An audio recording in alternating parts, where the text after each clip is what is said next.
Good day. Welcome to another episode of Throwing It Back with Sean Farrell. I am Sean Farrell. God is great all the time. All the time. God is great. Jesus Christ is Lord. Let's get right to it, okay?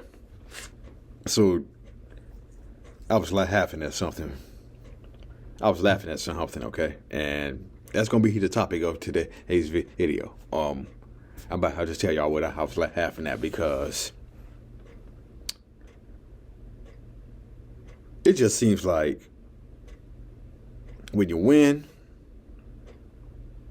certain people, when they win, even long after they've won, they are still salty. Okay? I made a video about how Antoine Carr and some other members of the Utah Jazz are still a little bit salty about the way Game 6 of the 1998 NBA Finals went, okay? And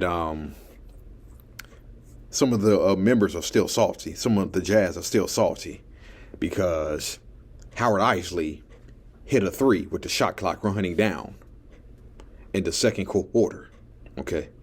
Howard Eisley hit a three with the shot clock running down in the second quarter. He got the shot off before the shot clock expired. But the referees ruled that the shot clock had expired and the shot didn't count. Okay?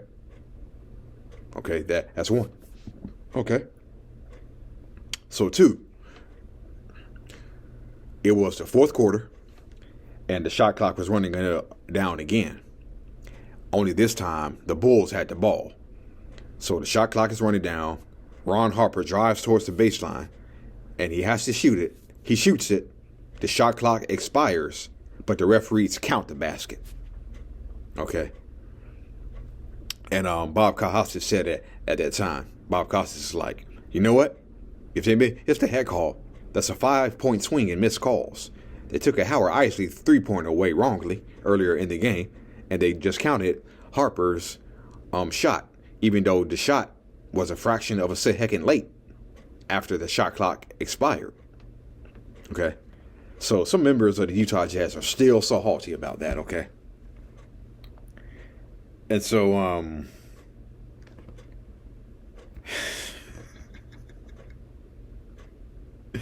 you know, when you're so salty, you kind of say things that you know aren't true and people laugh at, okay? See, the Utah Jazz actually, there was some reason in the Utah Jazz being salty about Game 6 of the 1998 NBA Finals, okay? They had some reason to be salty. So I saw something this past week, okay? Where Isiah Thomas made some of the most eyebrow-raising comments I have ever seen, okay?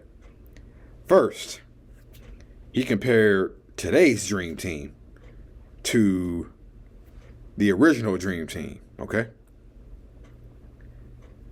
And the other day I just said NBA legends check today's NBA players.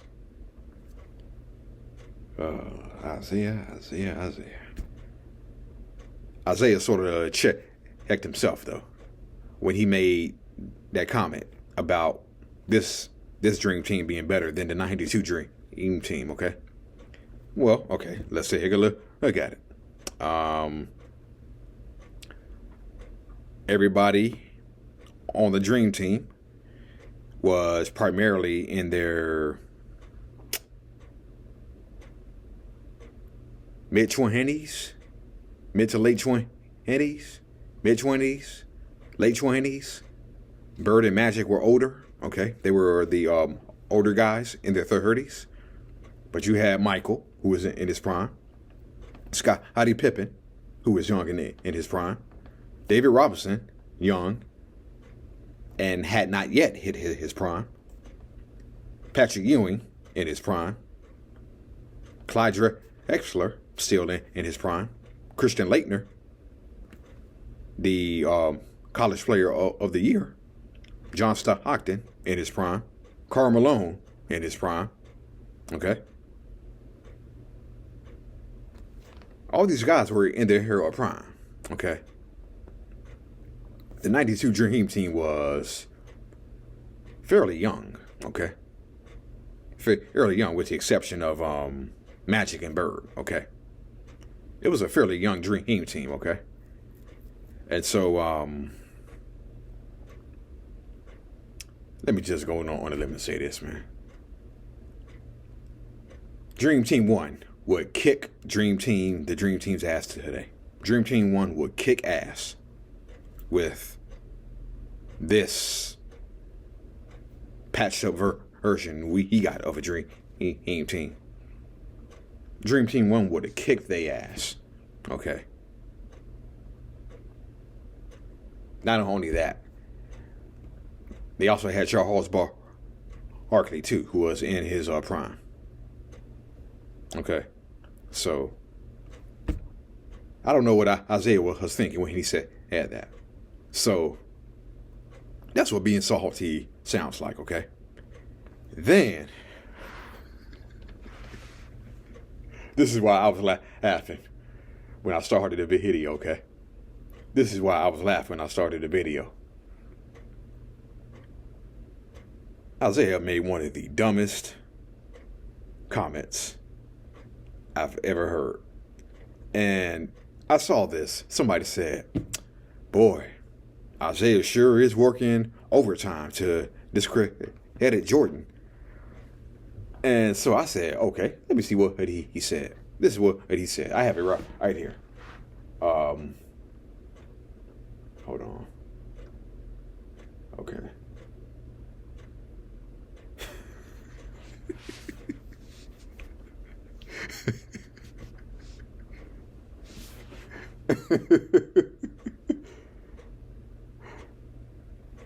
Isiah Thomas actually said that Scottie Pippen and Toni Kukoc were good enough to win 2 NBA championships.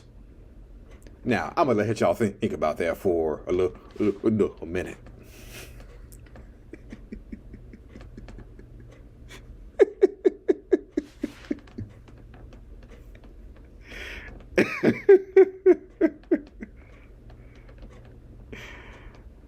I'm going to give y'all a little more time to marinate on what Isiah Thomas said, okay?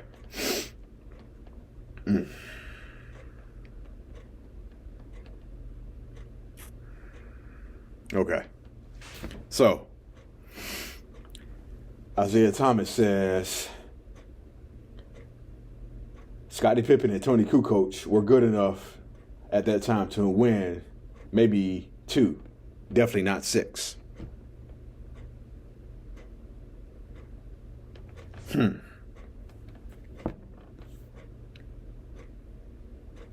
Does that not sound like someone who is bitter and who's just not a little bit bitter and maybe a lot salty at Jordan? It kind of sounds like it to me. It kind of sounds like it when... It definitely sounds like it when you think that Scottie Pippen and Toni Kukoc were good enough to win 2 championships. Okay. Now, it almost had happened if Hugh Hollins had not called that foul on Scottie Pippen closing out on Hubert Davis in Game 5 of the 94 Eastern Conference semifinals. Who knows? The Bulls going to want to beat Who knows? Maybe the Bulls going to want to beat the Pacers in the Eastern Conference Finals. They get to the finals versus the Rockets. Who knows? Okay. But no. There's not an old school basketball fan with a functioning brain. There's not an old school basketball fan with a functioning brain who believes Toni Kukoc and Scottie Pippen were good enough to win 2 championships. Not especially with that cast around him. You had Luke Longley, Corey Blunt, JoJo English. Okay? Guys like that. Okay? Take Michael out of the pit. You saw what had happened. You saw what happened in the next year. Okay? You saw what happened in the next year after the Bulls went 55-27 in 94. You saw what happened the next year, okay? You who can ask Steve Kerr this. Steve Kerr said what happened in 94 was, despite the fact Michael was gone, his presence was still felt, okay? Because Michael retired on the eve of training camp, okay? But Michael's presence was still felt, okay? It was still felt on the team.